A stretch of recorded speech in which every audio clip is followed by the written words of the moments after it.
back to our show. As you know, if you listen to our show regularly, real estate is certainly a hot topic as it continues to improve. And at the top of the hour, I had discussed a little bit about people maybe wanting to dip their toe into the real estate industry. Now, why would anybody want to do that?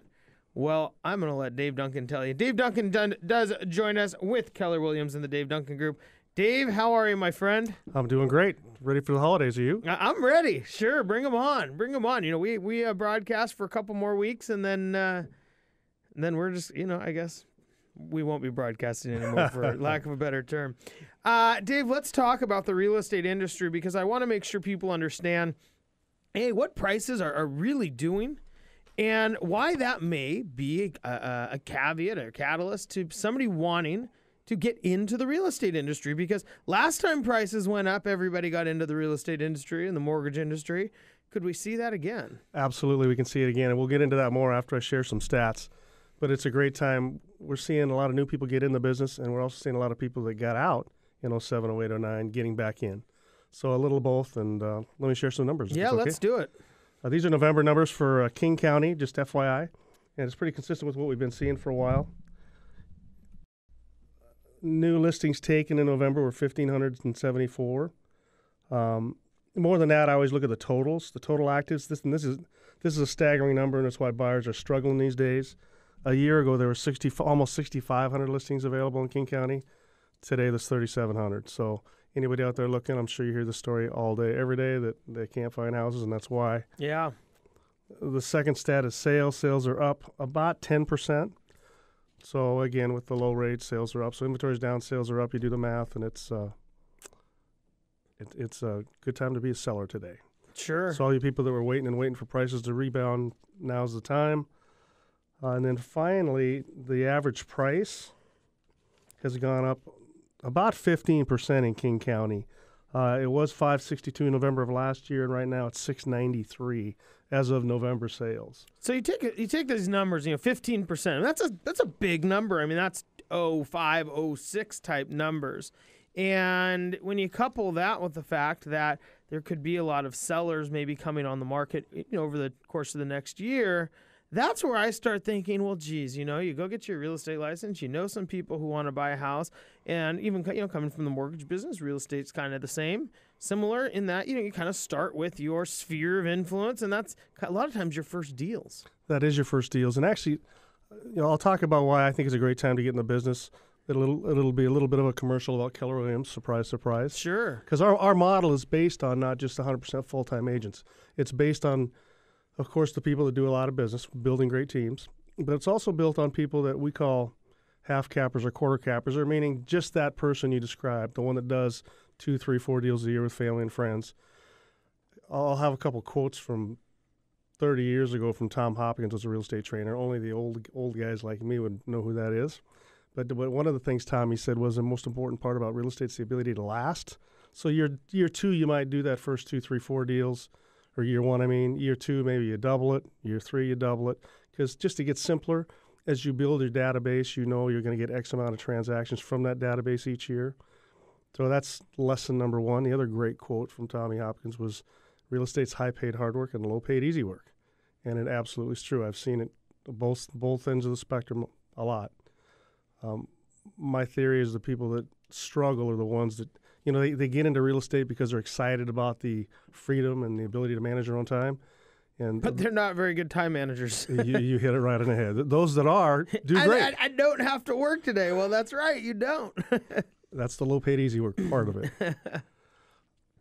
So yes, it's a great time to get into real estate. The key is you want to pick the right company if you're brand new, especially. So why? Okay, and I want to get into Keller and the value propositions that you guys have, but why would you say that right now becomes a good time for somebody to get into the industry?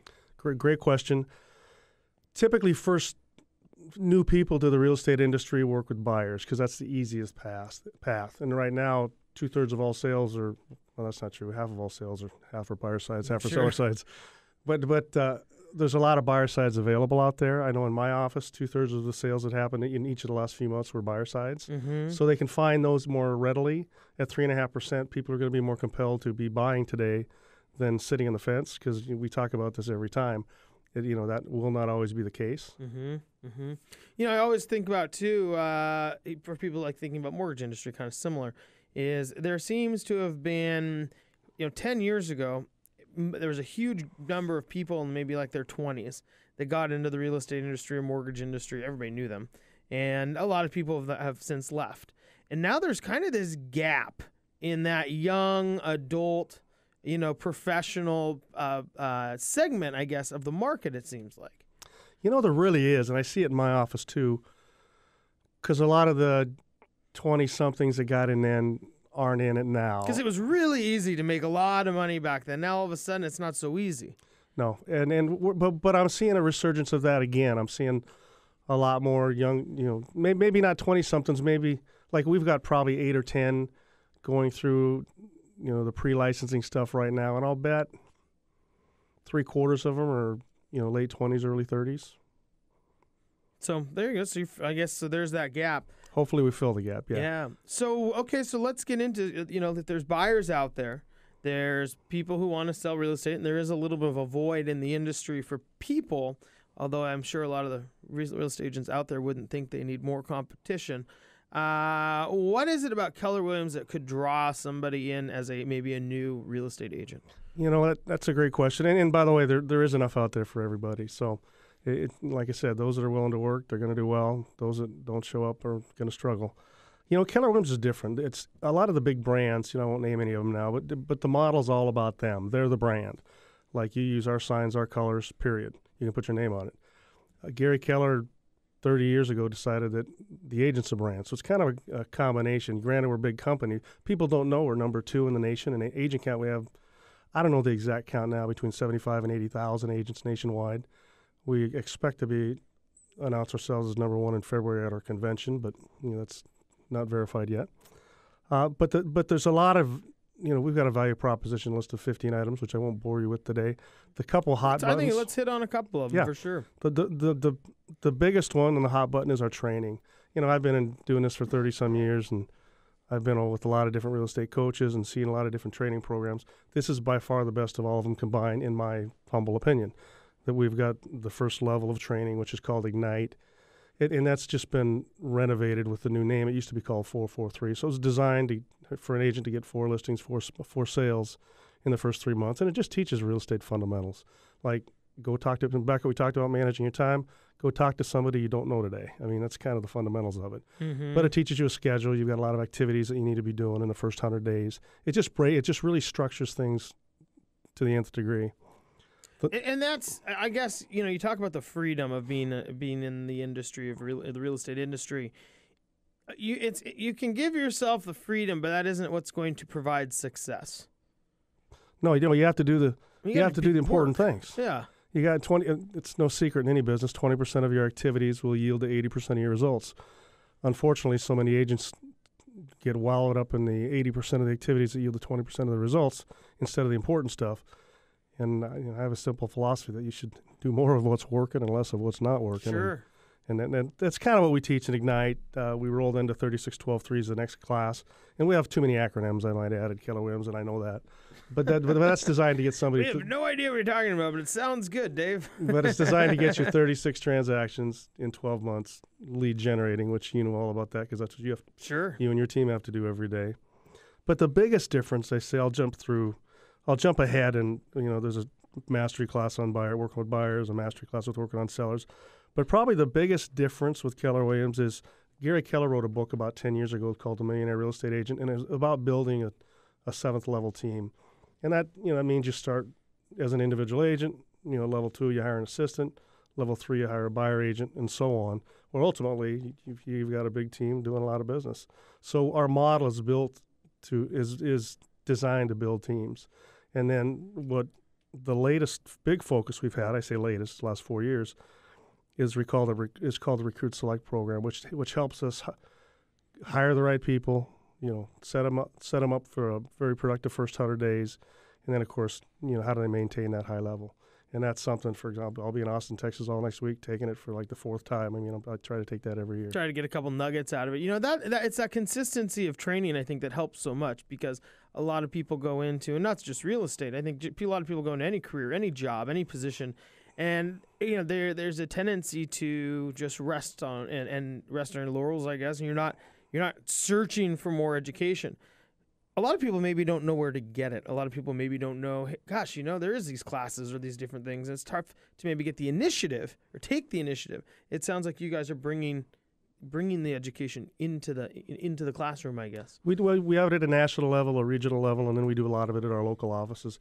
You're right. People tell me, why are you traveling so much and taking all these classes? You've been doing it for 30-some years. You do 100 deals a year. What's up? Mm-hmm.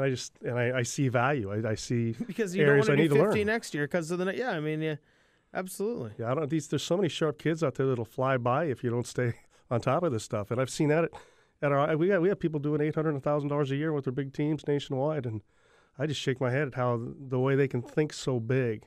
And that's the cool part about a big national company. Mm-hmm. There's a lot of brains to pick and sure bigger thinkers. Dave, again, we're here with Dave Duncan with the Dave Duncan Group and Keller Williams. Tell me a little bit more just about, when somebody comes in to the industry that maybe, what's the shell shock that they maybe should expect? Because you always see the gravy train going by and you always think, that's the train I want to be on. There's got to be a little bit of shell shock. What would be the one maybe misconception that a person going into the industry should know about? A new guy from South Africa about a year ago said to me, Dave, what's the secret? What's the one thing you got to do? And of course I was, I hear all kinds of questions all the time, but I said, get back to me tomorrow, Ed, and I'll answer that for you. And actually, so my answer, though, is just fundamental stuff. You'll go, duh.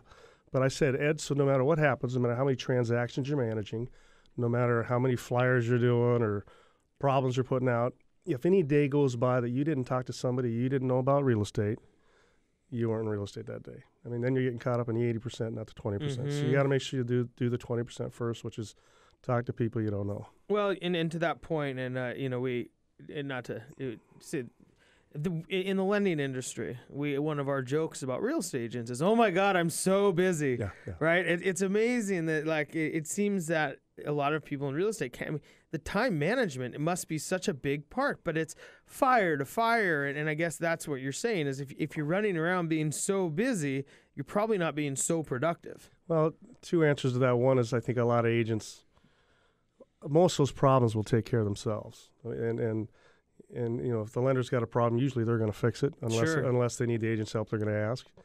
But most of production is between the ears. It's all, if you got 2 or 3 transactions, you really feel like you're busy, but the truth is you're back in that 80% we talked about.